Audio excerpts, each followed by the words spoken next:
ಜೋಯಿಡಾ ತಾಲೂಕಿನ ಯರಮುಖದಲ್ಲಿ ಅದ್ದೂರಿಯಾಗಿ ನಡೆದ ಆಲೆಮನೆ ಹಬ್ಬ. ಜೋಯಿಡಾ ತಾಲೂಕಿನ ಯರಮುಖದಲ್ಲಿ ಸಪ್ತಸ್ವರ ಸೇವಾ ಸಂಸ್ಥೆ ಹಾಗೂ ಆಲೆಮನೆ ಉತ್ಸವ ಸಮಿತಿ ಯರಮುಖ ಇವರ ಆಶ್ರಯದಡಿ ನಡೆದ ಆಲೆಮನೆ ಹಬ್ಬವನ್ನು ಟಿಎಂಎಸ್ ಸಂಸ್ಥೆ ಯಲ್ಲಾಪುರ ಇದರ ಅಧ್ಯಕ್ಷರಾದ ಎನ್.ಕೆ. ಭಟ್ಟ ಅಗ್ಗಾಶಿ ಕುಂಬ್ರಿ ಅವರು ಉದ್ಘಾಟಿಸಿದರು. ನಂತರ ಮಾತನಾಡಿದ ಅವರು, ಆಲೆಮನೆ ಮೊದಲು ಮಲೆನಾಡಿನ ಎಲ್ಲ ಮನೆಗಳಲ್ಲಿ ಸರ್ವೇ ಸಾಮಾನ್ಯವಾಗಿತ್ತು.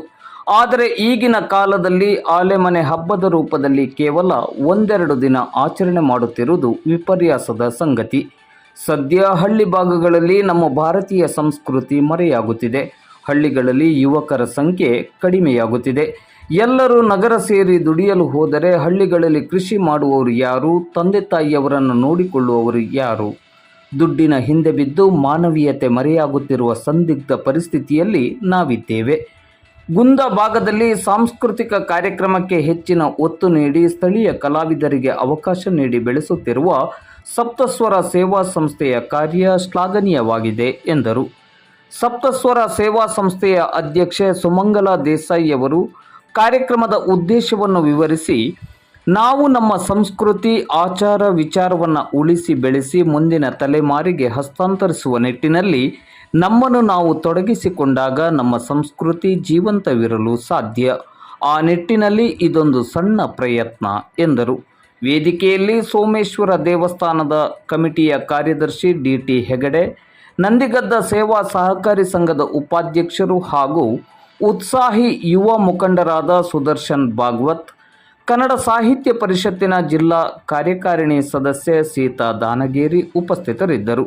ಆಲೆಮನೆ ಹಬ್ಬದಲ್ಲಿ 500ಕ್ಕಿಂತ ಹೆಚ್ಚು ಜನರು ಸಂಘಟಕರು ನೀಡಿದ ಕಬ್ಬಿನ ಹಾಲನ್ನು ಕುಡಿದು ಮಂಡಕ್ಕಿ ಖಾರ ತಿಂದು ಸಂತಸವನ್ನು ವ್ಯಕ್ತಪಡಿಸಿದರು. ನಂತರ ಸ್ಥಳೀಯ ಕಲಾವಿದರಿಂದ ಹಾಡು, ನೃತ್ಯ, ಗೀಗೀಪದ ಕಾರ್ಯಕ್ರಮ ಜರುಗಿತು. ಏನೋ ಹೊಸದಾಗಿ ಮಾಡಿದ್ದೇವೆ ಅಂತಲ್ಲ. ಹಿಂದಿನ ಕಾಲದವರು ಪಾಪ ನಮ್ಮ ತಂದೆ ತಾಯಿ ಅಜ್ಜ ಮುತ್ತಜ್ಜಿನ ಕಾಲದಲ್ಲಿ ಮನೆ ಮನೆಯಲ್ಲಿ ಆಲೆಮನೆ ಹಬ್ಬ ಇತ್ತು. ಈಗ ನೀವು ಒಂದು ದಿವಸ ಮಾಡ್ಕೊಂಡು ನಾವು ದೊಡ್ಡ ಆಲೆಮನೆ ಹಬ್ಬ ಮಾಡಿದ್ದೇವೆ ಹೇಳಿ ನಾವು ಸ್ವಲ್ಪ ಹೆಮ್ಮೆ ಪಟ್ಕೊಳ್ಳುವಂಥ ಕಾಲ ನಮ್ಮ ದುರ್ದೈವ.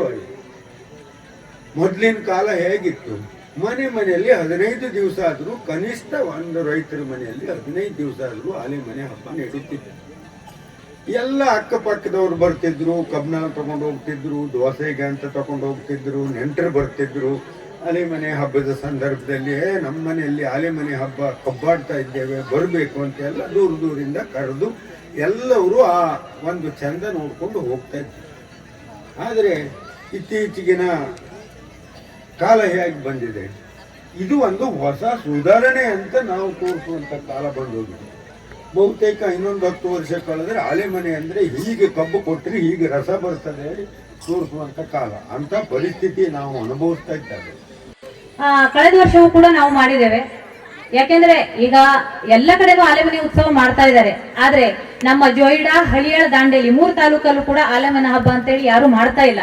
ಆದ್ರೂ ಕೂಡ ಕೆಲವರ ಒಂದು ಬೇಡಿಕೆಯ ಅನುಸಾರವಾಗಿ ನನ್ನಲ್ಲಿ ಕೇಳ್ಕೊಂಡಾಗ, ಎಲ್ಲ ಕಾರ್ಯಕ್ರಮವನ್ನ ಮಾಡ್ತಾ ಇದ್ದೀರಿ ನಿಮ್ಮ ಸಂಸ್ಥೆಯವರು, ಯಾಕೆ ಆಲೆಮನೆ ಹಬ್ಬವನ್ನ ಮಾಡ್ಲಿಲ್ಲ ಅಂತ ಕೇಳಿದರೆ, ಕೇಳಿ ನೀವು ಮಾಡ್ತೀರಾ, ಮಾಡಬಹುದು ಎಂಬ ಒಂದು ಧೈರ್ಯವನ್ನು ಕೂಡ ಕೊಟ್ಟಿರುವುದರಿಂದ ಇವತ್ತು ಈ ಆಲೆಮನೆ ಹಬ್ಬವನ್ನ ನಮ್ಮ ಸಪ್ತಸ್ವರ ಸೇವಾ ಸಂಸ್ಥೆ ಹಾಗೂ ಆಲೆಮನೆ ಉತ್ಸವ ಸಮಿತಿಯ ಜೋಡಿಯಾಗಿ ನಾವು ಮಾಡ್ತಾ ಇದ್ದೇವೆ.